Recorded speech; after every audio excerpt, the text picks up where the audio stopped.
you both, relatives, for coming to CSIP Podcast. It's a honor to have you both here. Tia Babe, Judy, thank you so much for coming over. How are you both? Oh, we're doing good, and we want to thank you for having us here. We're honored. And thank you as well, Julio, for on my side as well. I'm honored to be here not only with you, but also with my elder who got me started a little more than a decade ago on the Red Road. Well, we've heard a lot about Elder Tia Babe, and you're part of history here locally. Thank you. I saw the when we went to do the Peace and Dignity journeys through Saticoy. Mm-hmm. Wow, the presentation beautiful. With everybody there. Anybody who was there witnessed how amazing that area, how it brought everybody together. So there's a lot of history there. Oh yes, Saticoy was a village where they did ceremonies. Mm-hmm. Right there on the corner of Saticoy Avenue and Telephone Road, on the Vanoni Ranch, all that area. That used to be where the ceremonies were. Everybody from all over used to come there. Well, that's what it was like when the runners came through too. Yes, that's why. We wanted, the timing was off, but we wanted to meet him at that corner. Just like it was decades ago. And the energy just keeps growing there. Oh, yes. I hear you have something big, so we should probably talk about that first because we really want to promote that. Yes. Right now I have the kids that I still have in the group because we're called as Saticoy Intertribal clan. Because I feel that we can work with everybody. We can work as one. It doesn't matter what tribe you're from, or if you want to work with us, or you bring your tribes dancing and things. You can bring it to us. Like they do at powwows, like they do at different gatherings. I mean, that's part of it. Yes. We're learning, and I'm learning. At the same time, I'm still learning. It's not easy. Oh, no. It's not easy. It takes a lot of heart, a lot of good communication skills. Yes. And sometimes even just, saying, hey, you know what? I'm going to think of this might be a thing that I'm going to overcome this challenge because I'm seeing the bigger picture of things. I mean, there's a lot of things going on. Yes. Tell us some of the things that you've learned. Right now, we're running a 50-50 raffle, but the child that sells more ticket will be first number 1 princess, and then we're gonna take it down to junior and a tiny princess. And let the public know what this raffle's for. The raffle is to, of course, give the person that wins it. We want to see if we can get at least $500 for that person. Yeah. And the other $500 for us, so we can buy our shells and take the kids to trips and learn more culture of other tribes. That's what it's for the people of Saticoy to learn more. And so then as you're collecting shells, as you're designing your regalia, there's a tradition in all of this, correct? There's a lineage of how you do all of this. Yes. Is there anything of that you can share with the public? Basically, we used shells. Now, mostly people, how time changes, so now they're doing jewelry and things, but I like to stay basic on shells, all dressed around here. A lot of shells, necklace shells. Yep. A lot of them, the more you use, it means the more strong you are. That's how I feel it. I want to bring Judy into the conversation because we forgot to mention that in the studio today we also have our first a winged guest. Tell us about it, Judy. Our little animal family, which I like to present to you, Apikanan. We named him, and that means let's go in Shumash. And I raised him as at least little less than a week old. His mama ended up passing, and his daddy just couldn't handle him by himself with two other siblings.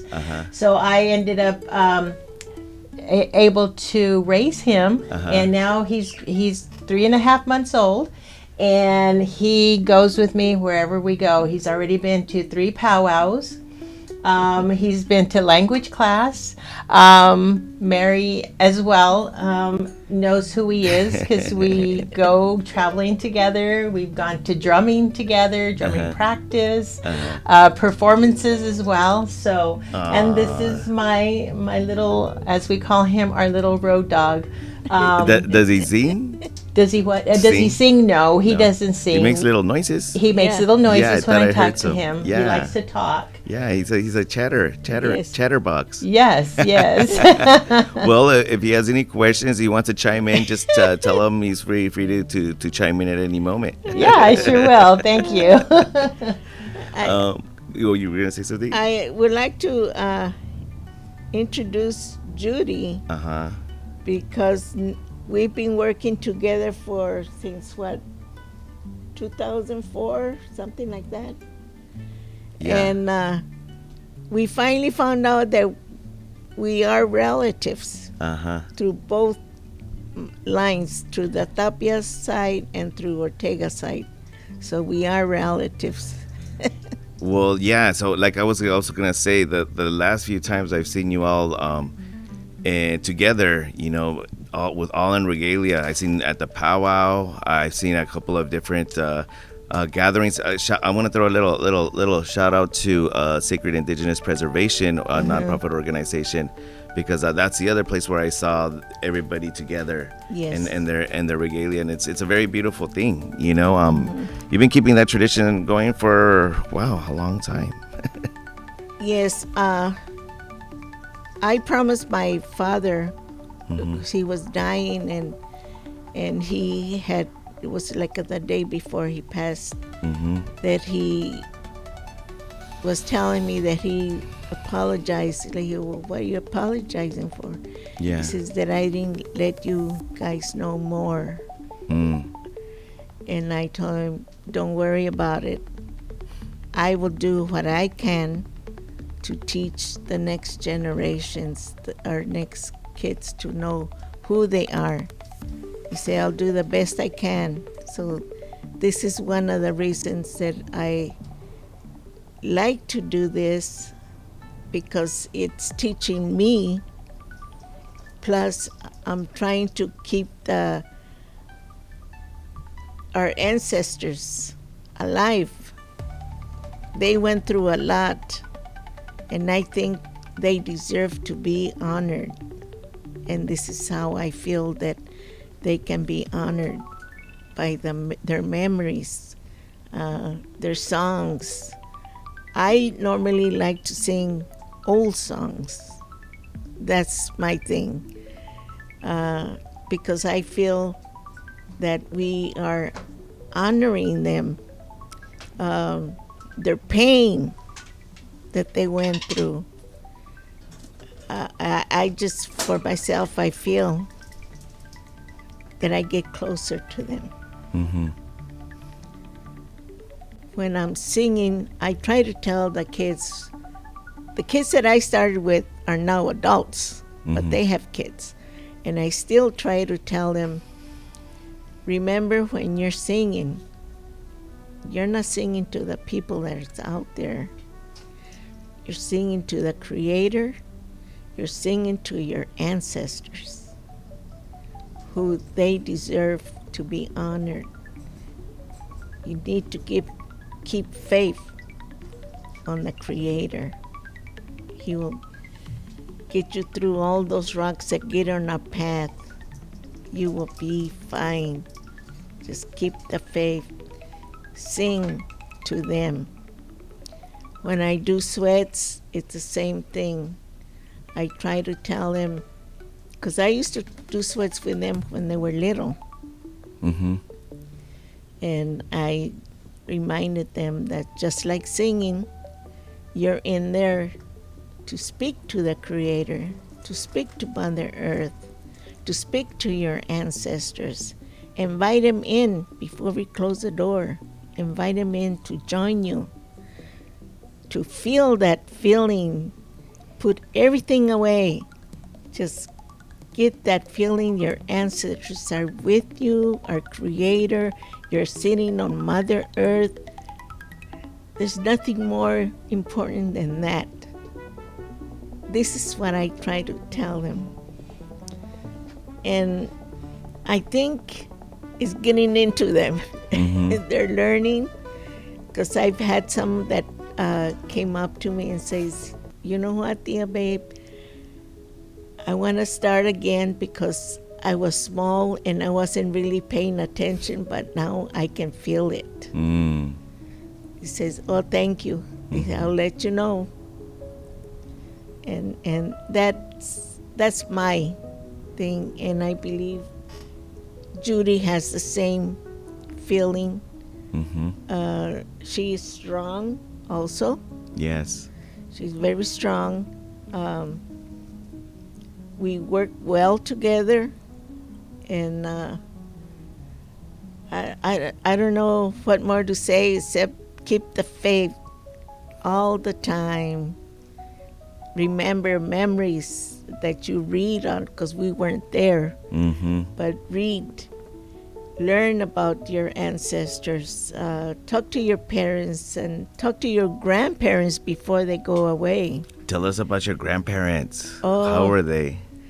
My Shumash. Oh, we say Shumash Hino. Mm-hmm. Shumash I am. That is through my dad's side. Mm. My father's name was Gregorio Ortega Sandoval. Mm.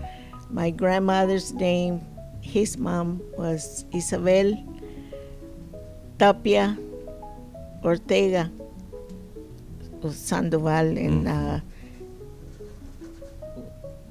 well, she had other last names too. Right. But I. How do you remember them? Oh, my grandma. Mm-hmm. She would not let my dad, because they were still afraid at the time in the 60s. They were still afraid Oh, yeah. to say anything, especially if they had land. Mm-hmm. You know, they were afraid, oh, they're going to come and take it away. Yeah. So they wouldn't let nobody talk. This is why my dad couldn't, he would listen to his mom. Well, I am only bringing that connection because even when you said about your dad and when he told you, you know, me, Amy, how I wish I would have told you more about our culture. It's like he was protecting you, but you were aware from a little girl with the grandparents. Go on with your grandparents if you want to continue that. In fact, the one that told me first was one of my grandma's sister, my tia Cristina. Mm-hmm. And she's the first one they told me, and she says, you know, you're part Indian. And I said, well, no, your grandma doesn't like to talk about it. And I said, oh, okay, you know, I was small. But you know, in my heart, there was always something missing. Right. I could feel it. There was something missing. And when I started doing this, working with the children, I felt it fulfilled.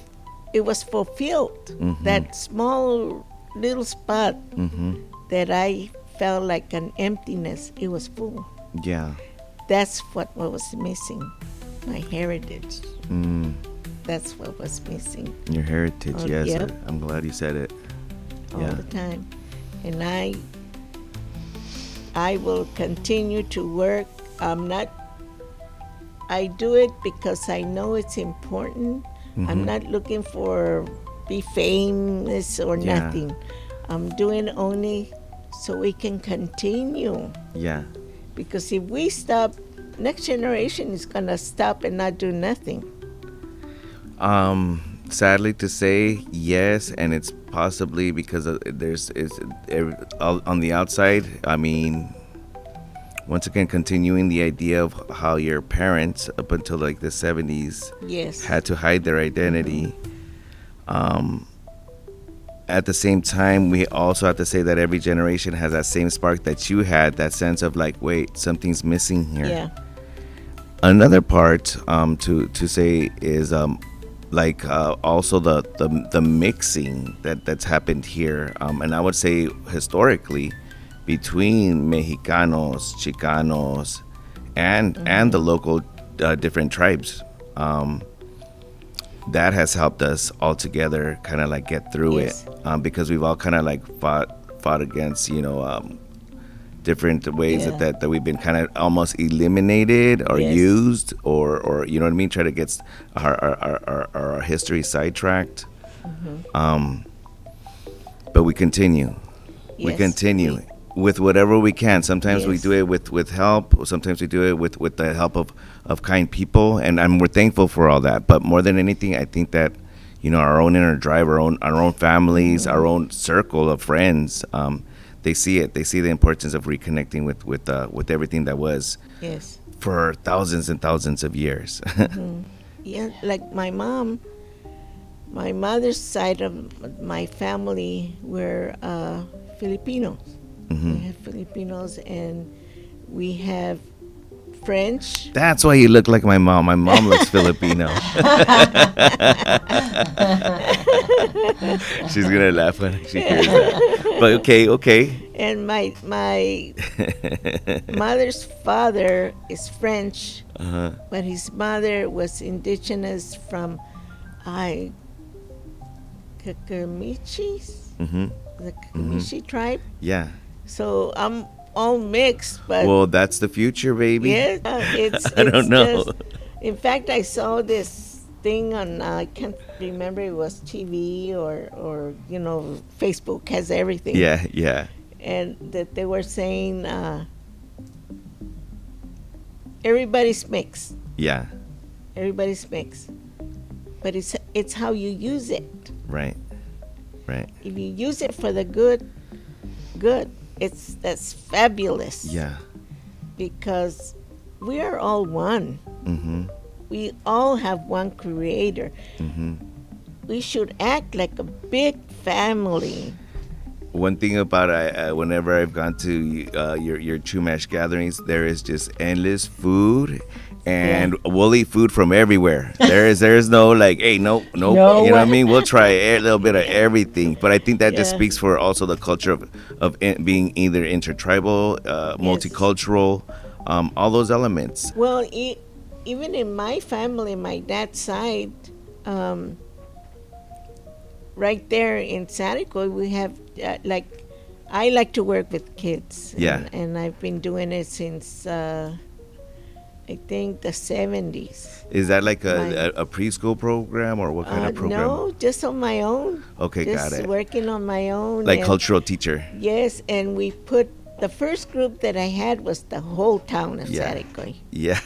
We put them into a parade in Santa Barbara. Uh-huh. We were going to go as the native of Saricoy, but they said that year they were promoting the service people. Mm-hmm. So we had to change everything. So I came back and I told my families, my elders, and he says, well, if that's what they want, let's change it really quick. They all helped me to sew new regalas.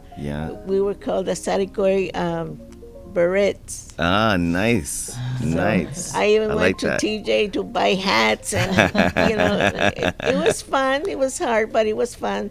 But I was younger then, so I could do a lot of stuff. Judy, tell us a little bit about your part and being a part of that clan. Okay, well, I've been involved with the Ababe since 2004, 2006. I've just kind of like held on to her because she is such a good teacher, very simple and not, really hard to follow. So, and she's a very good teacher, as well as calling a lot of our family members together and keeping them in that circle. And she's the one that has taught me from the very first start is when she feels good energy. She feels all the energies from bad to good, and she guides you in that direction to where she knows you belong there. So She's got that intuition. I she I sure could tell. I does. could tell she has intuition. Yeah, she sure does. And I like to stand by her and help her in any way she can, because she did me in that point when I really needed it in my life. And as she was saying, that we are family as well through the Ortega side, since I was raised in the Piru area. My mom was actually, May Dominguez, was born in Piru, and my dad was Frank Fred Ortiz. He was born in Fillmore, right next to Pole Creek down on 126. And so, and then being on the Ortega side of the family, which my mom was, she was the Reese Ortega. That's how we're related. So I try to keep her close as much as possible. That's good. Get as much info from her, learn and from her. helping her as well. Whenever Yeah. she needs my help, I'm there to support her as well. Yeah, no, I'm so glad you were able to come in and bring your bird friend too. Wait, what's your bird friend's name again? Api Kanan, Apikanan, which means let's go. let's go. Because when he was small, he would sleep on my nightstand, and I would have him in his little cage, and him and I would just talk to each other. And one morning I told him, Api, I said, no, I didn't say Api. I said, I'm gonna go to work now.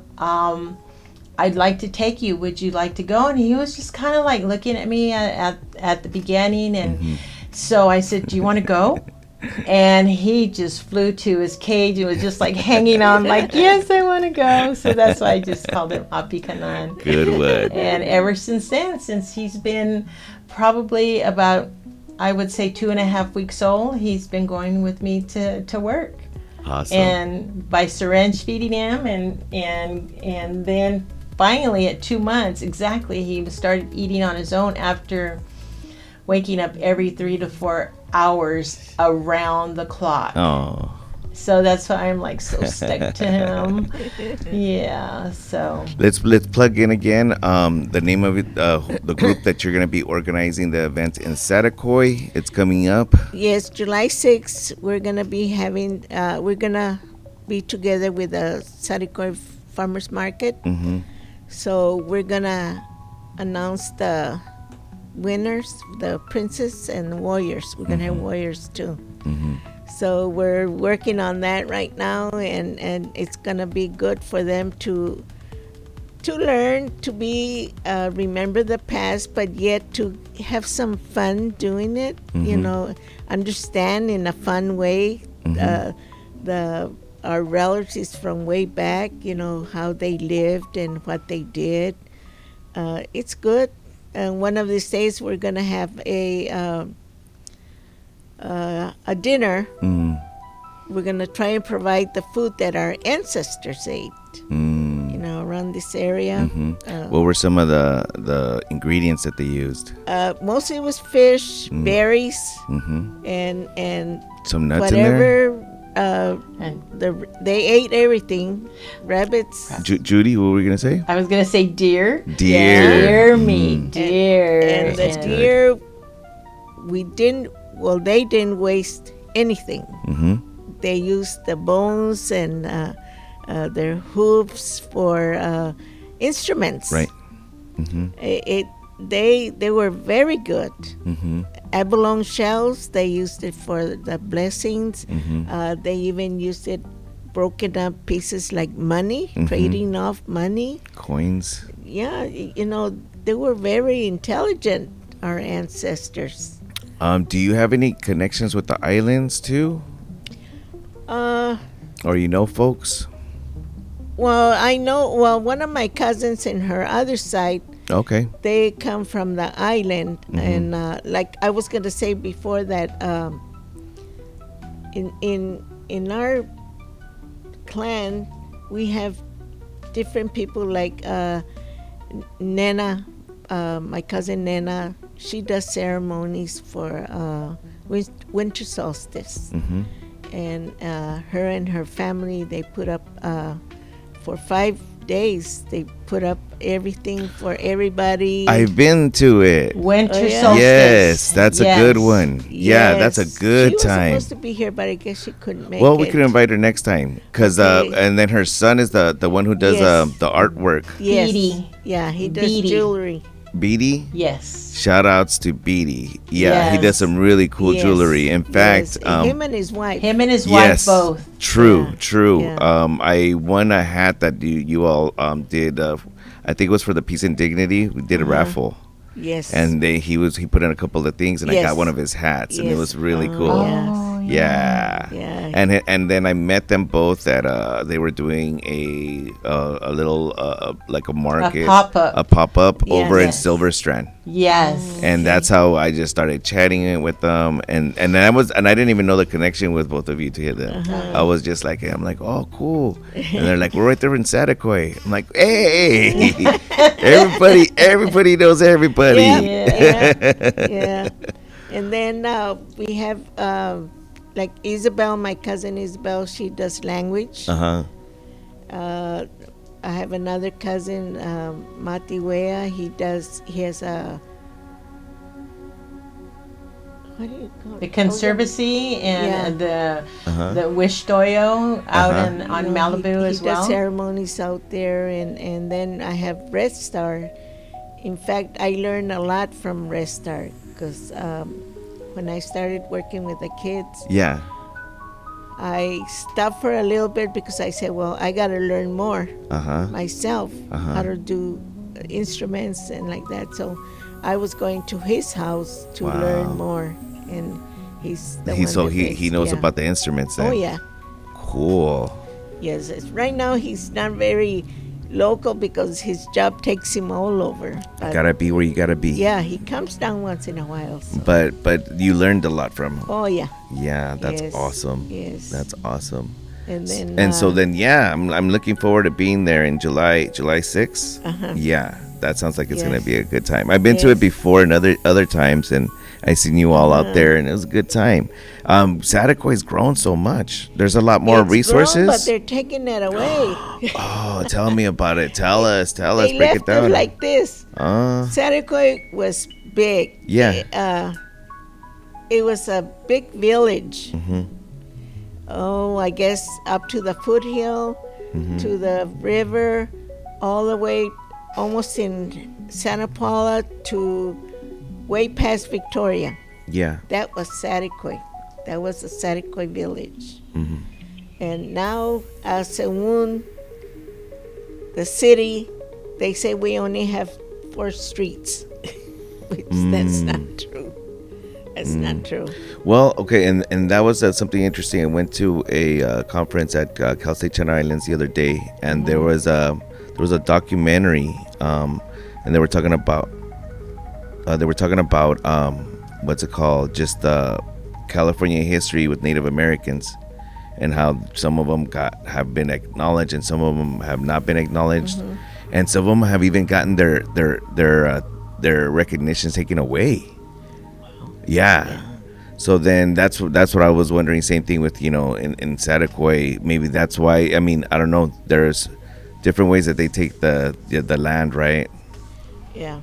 Yeah. So how have you done? What are you all doing to try to conserve? Um, Or I mean, you know what I mean? Is that a thought? right now, we're going to meetings because they say that they want to beautify Saticoy. But I don't know. Me, Yeah. I say read between the lines. Always read between the lines. Yeah.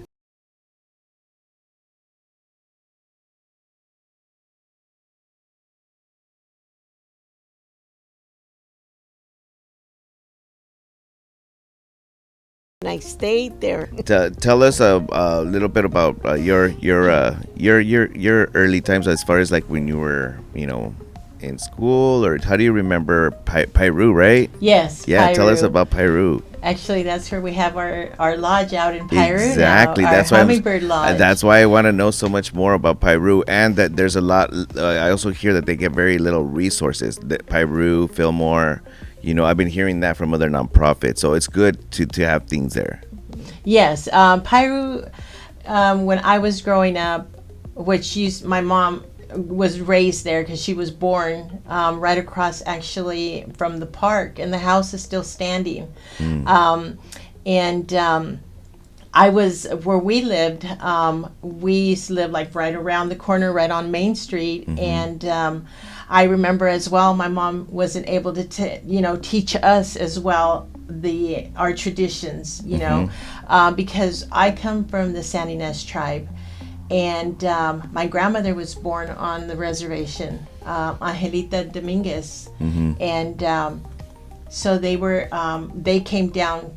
My grandfather was drilling a water well up there one time and saw my grandmother and said, "Okay, come on, let's get together." My grandmother said, "Okay," so she ended up leaving, and came to Piru, and so.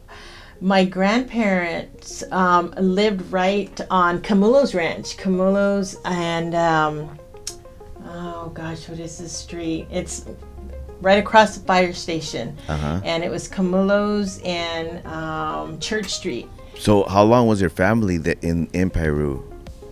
All our lives. So then I'm just wondering, do they have also history?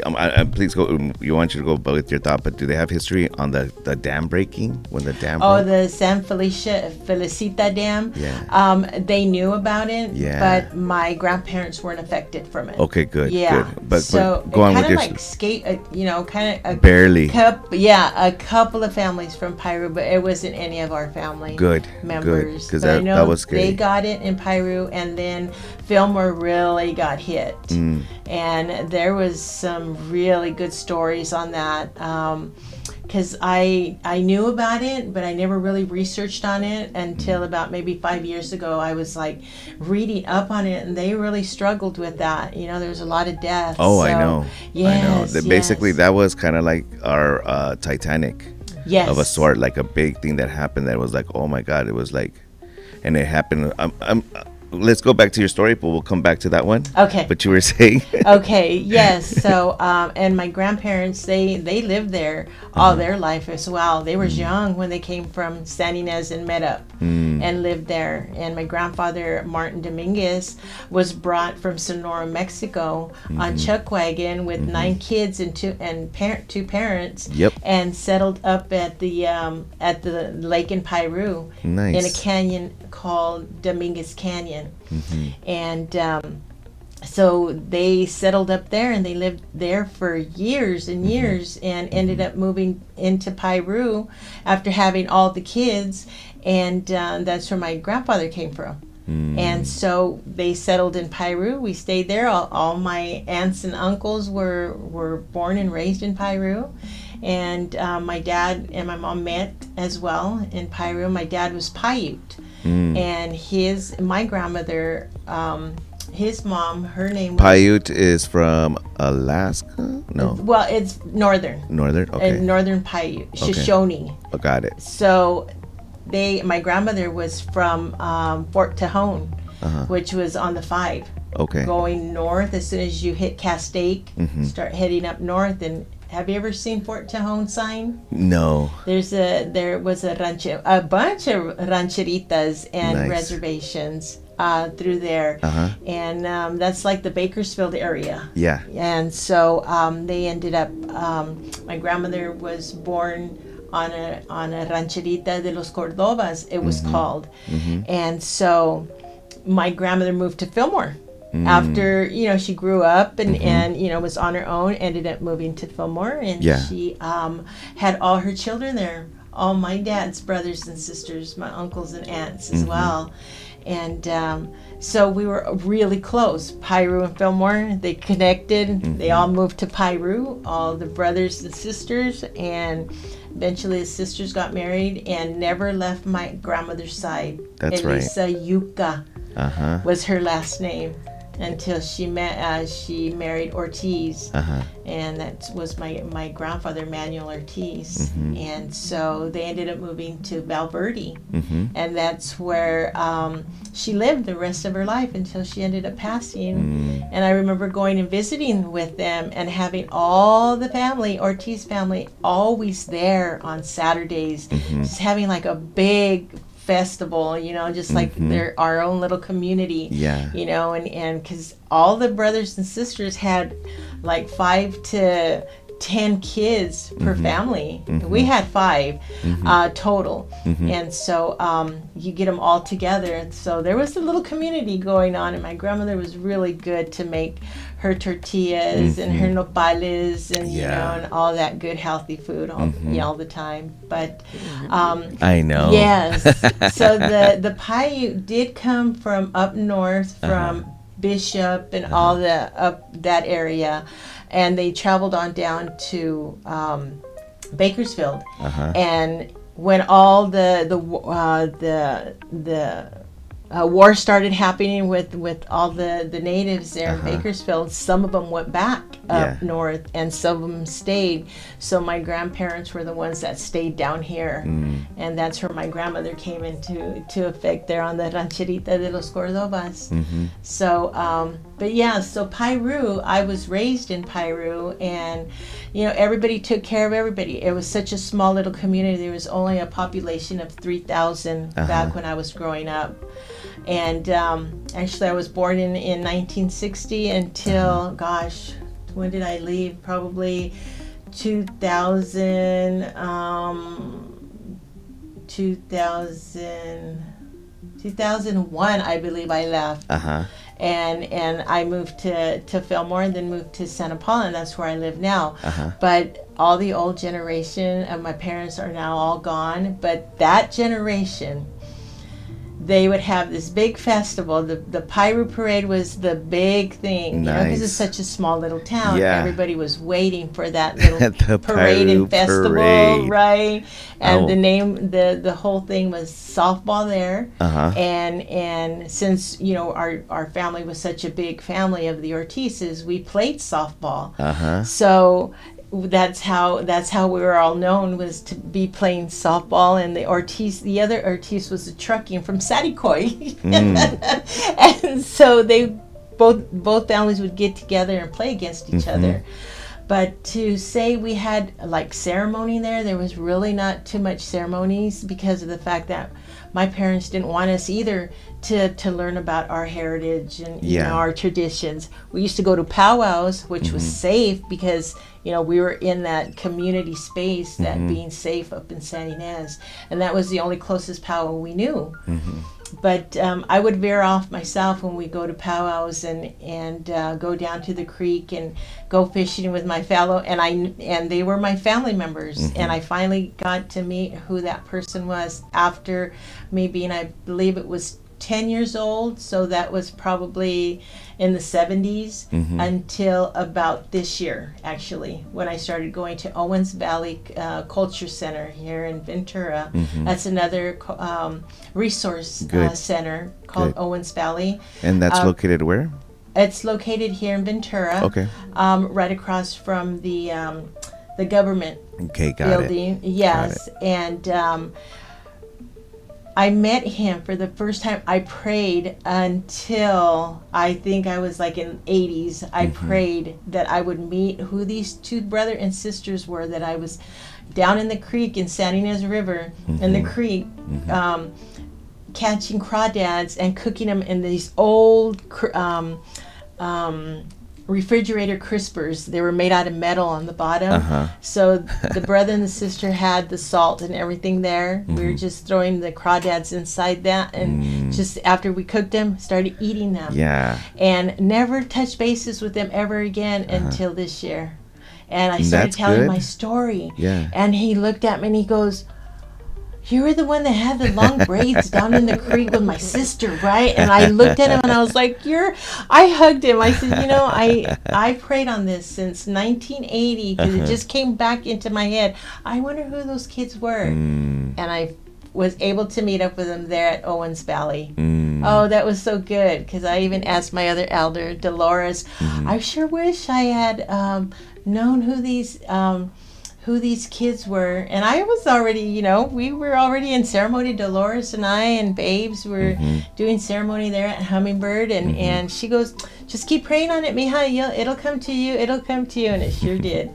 I was so excited. But anyhow, Piru. Yeah. They're up on the top part of Piru around the campground area on the upper oaks and the lower oaks. Nothing back around the middle part until you get to Blue Point. There used to be the Tautavians tribe up in that area as well. And that's where they were pushed after, And that's like the valley? No, that's actually, you go into Piru and there's a lake in Piru.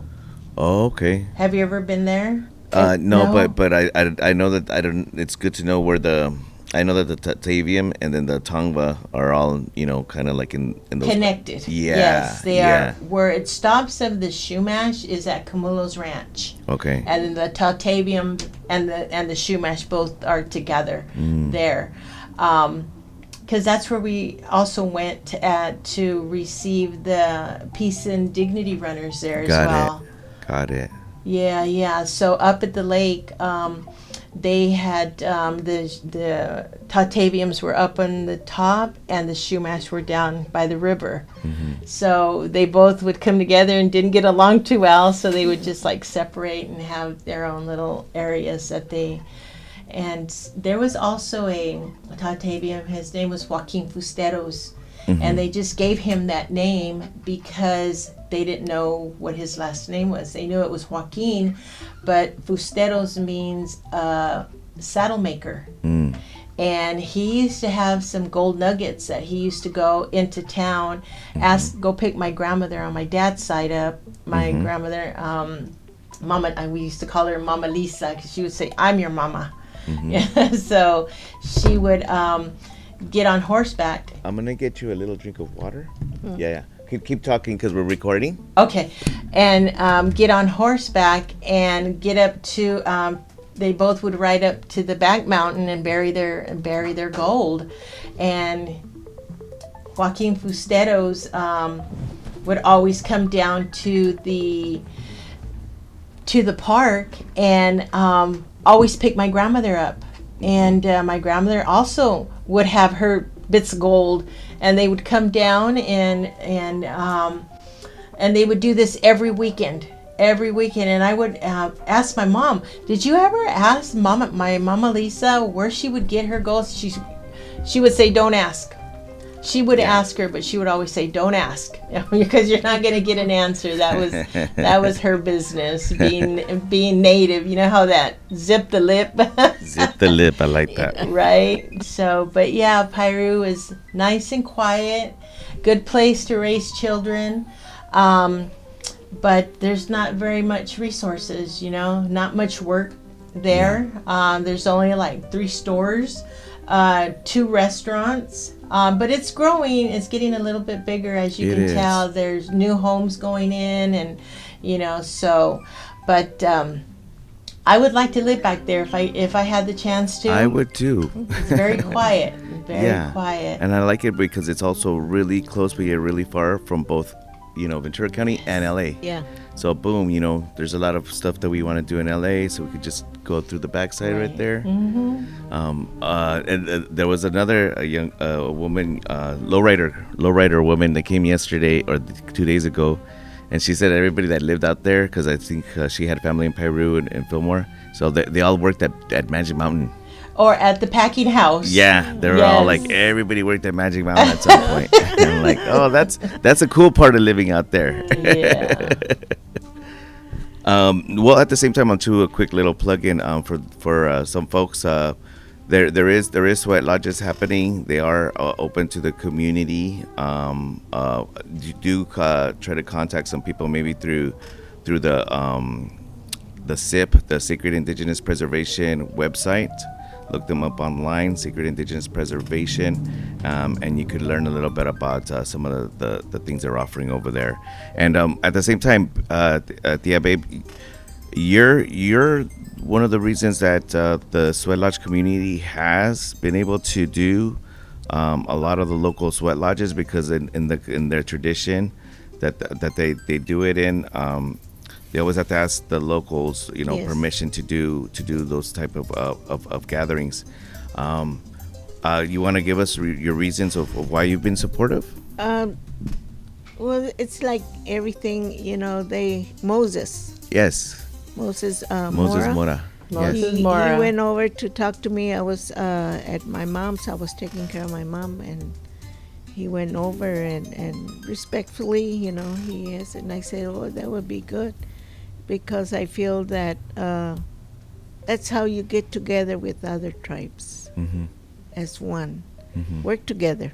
Yeah. This is what we needed then, and this is what we need now more than anything right now. We all need to work together. And I'm glad you say that. I'm just gonna throw my five Mhm. actually 4.50 for $4.50. No, I've seen that before where and I don't know if it's about money, it's about being recognized, or at the same time it's also for protecting, to get people not to everybody be claiming to be of the knowing what native ways are. Mhm. I get it, but at the same time it shouldn't be a thing where we're closing doors to people. No.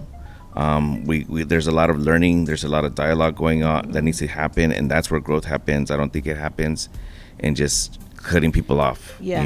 They need to know us Hmm. so they can understand us. Yeah. And we need to be open to people to learn about us, to know about us, our ancestors, what for them to care what our ancestors went through. Hmm. This is what it's all about. We were bruised. Our ancestors. Yeah. Yeah. Their lands taken away all over the United States. It happened to all the indigenous people. Hmm. Here, the stories that I read about was they were taken from their tribes, and if they tried to escape, they would whip them. Yeah. And I read one special story about this woman that they took her for a slave. Hmm. They would do whatever they wanted with her and had her as a cleaning lady and whatever. And she escaped. Yeah. And, it hurts to feel the feeling that she was feeling when they whipped her. Oh, it's And I it's think a strong feeling. that's how I think sometimes that's why it's harder to face history, some of these atrocities that happen. At the same time, as you're feeling it, as you're sharing it, we make awareness about it. Mm-hmm. And we got to find that middle ground where we're not trying to just Yes, because this is hard to talk about. That's why they don't want to. They don't want to have this in school. They want to. I don't want to say sugarcoat it, but they want to have, like, the children, not to be exposed to what our ancestors went through, which we know and we feel our ancestors because we're in ceremony. We call upon our ancestors. We walk with them. They walk with us. That's how we get our strength, along with us being so powerful in mind and our ceremonies that I tell my children about this, and they're like looking at me like, they really went through that? I want you to understand. I know you're young right now, but you need to understand for later on when you're really in depth and wanting to learn about all that our ancestors went through. It's not going to hit you really hard. You're already going to know because I'm going to be here to guide you and teach you a little bit, not all of it, but a little bit. But that's just a little of what our ancestors went through.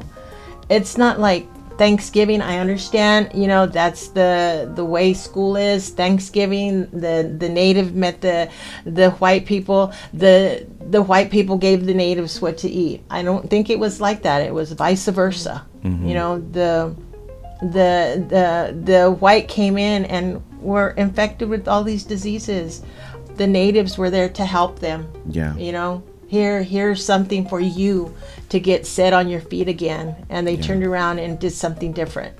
So school is kind of, I'm not saying to blame about the true history of our ancestors. Yeah. That's how I feel, and that's how I explain it to my grandkids.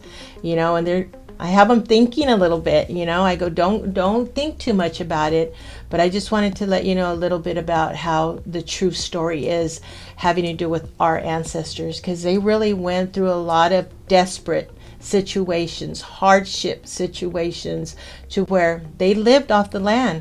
They did all this land protecting of our Mother Earth. We never had any of this global warming, where we got to watch what we eat. We got to watch how much water we use. We got to watch actually what we put on our skin, or what falls on our skin from up on top. I go and they're just like, Grandma, that's why you do so much native things. And I go, I do, because I'm still learning, and I want to learn the right way, so that way I can teach the right way. It's good, because it's like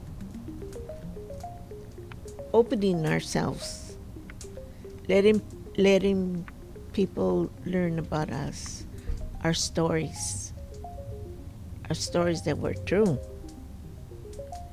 not the lies, the truth. Some people that have a little thing against us, whatever, might have a better understanding, and at the same time get a better understanding of themselves. It works both ways. I feel that it's good to let people in to learn about us, so the truth can be out there. And this way, our next generations will be proud to, hey, Shumash Hino, Shumash I am, or indigenous, whatever tribe you're from. Be proud. This is what I always tell them. Be proud who you are. No matter who you are, be proud. Learn to work with people. This is the most important thing, is to learn to work with people. It doesn't mean that you have to be hugging or loving the person. You got to learn to work with each other, so you can do things for everyone. Like I said before, we come from one creator. Doesn't matter who you are. If you're in this world, you come from one person, and that includes all the animals. Don't treat them bad, because they're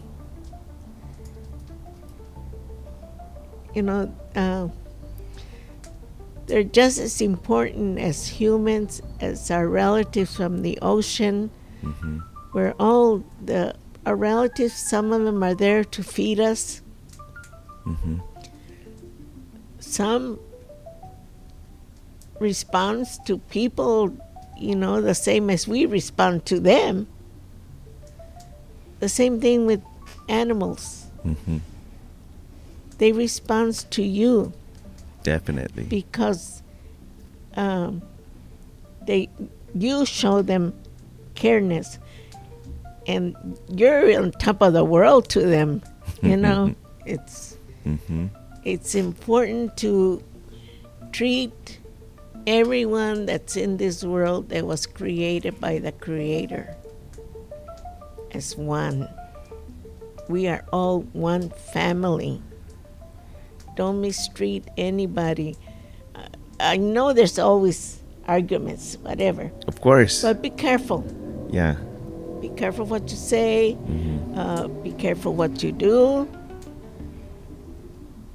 Learn to work with each other. That's the most important thing.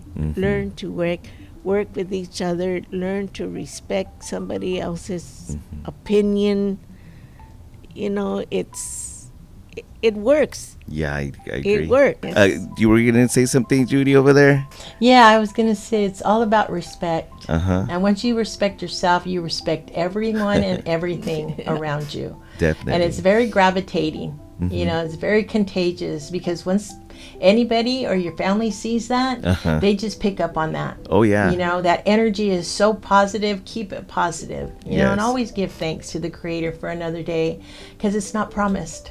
For sure. Know? Yes. It's not promised. So, but yeah, definitely, like you say, you know, you argue with your family and, you know, and you're like, oh, they get me so upset sometimes, but I can pull on my braids and then I think, but I still love them. Yeah. You know? Yeah, that's my family. Yeah. In fact, when I don't see my mom feisty, I'm like, oh no, something's wrong with mom. Like, why isn't she being like that? What's wrong with her? It's part of her wit. It's part of her spark. You know what I mean?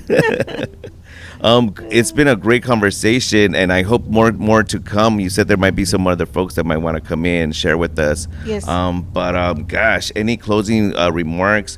Thank yous you want to give to the public? Like right now, you know, the public's been listening to us for a moment. Those who are still listening are probably our good friends, our family. Yeah, so if we want to maybe share something with them, this would be a good time. Anybody who owes you money to no, not really. But well, I just want to say, you know, that thank you to once again to the Sacred Indigenous Preservation group, nonprofit. They've been very active here in so many different ways, in good ways, connecting communities, teaching the old traditions. And they're not old traditions, people. They're traditions that we need to jump on. Yes. But I want to really acknowledge them. I want to acknowledge all the different groups here locally. All the different tribes, all the different indigenous groups. I want to say thank you to the museum for having Carlos and Juan, I messed that one up. Diego Huertas, sorry.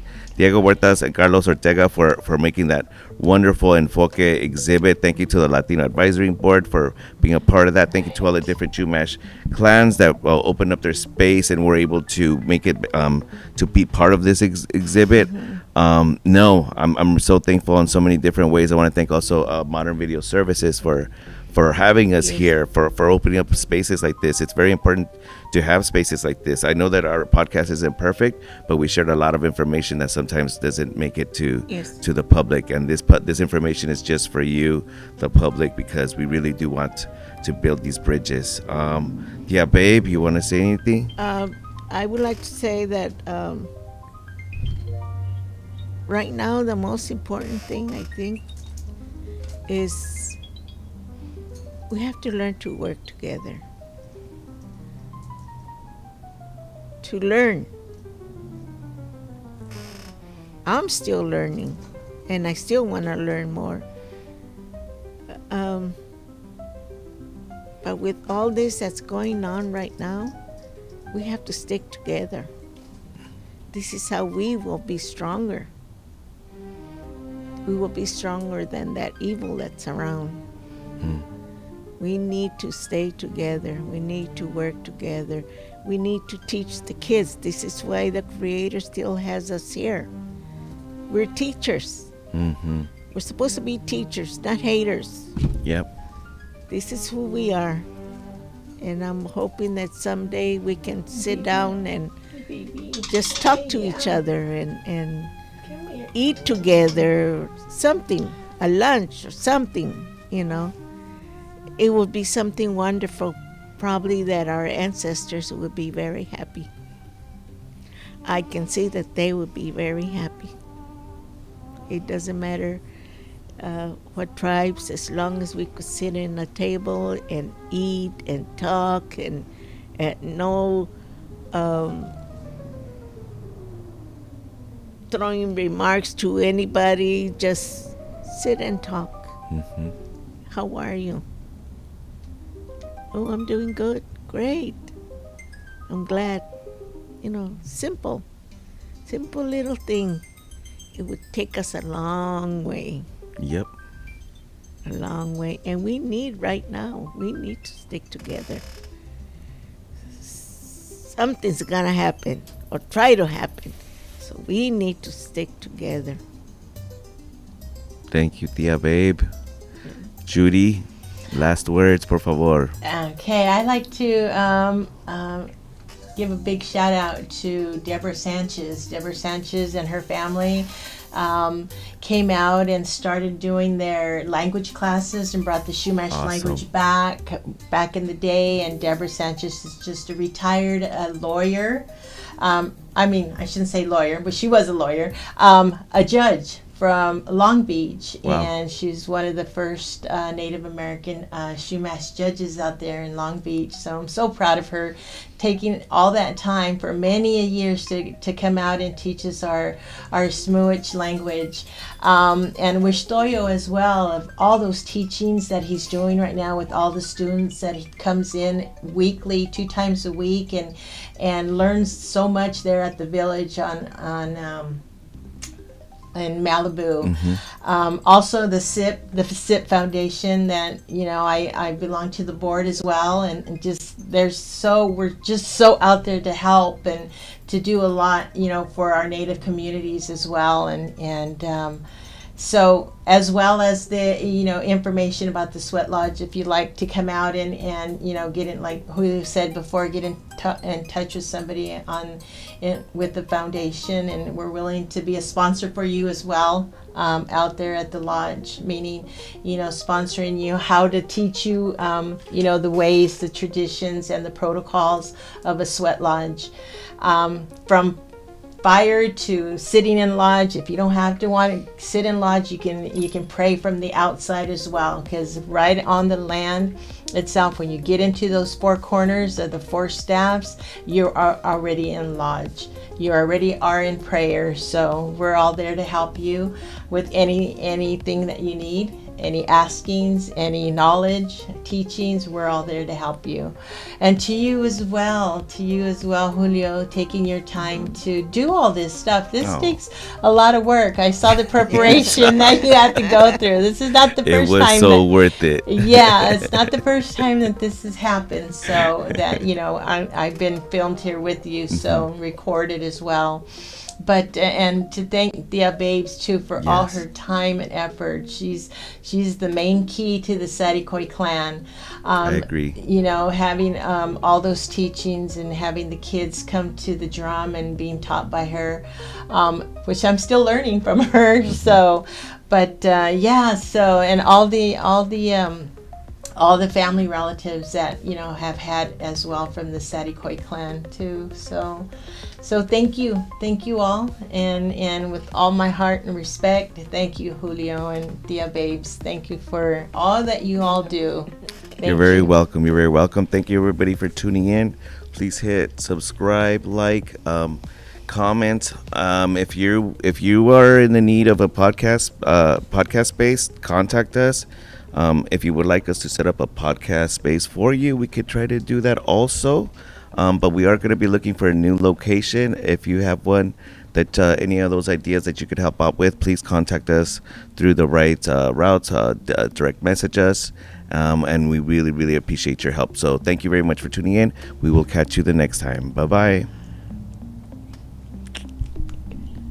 Bye. All right.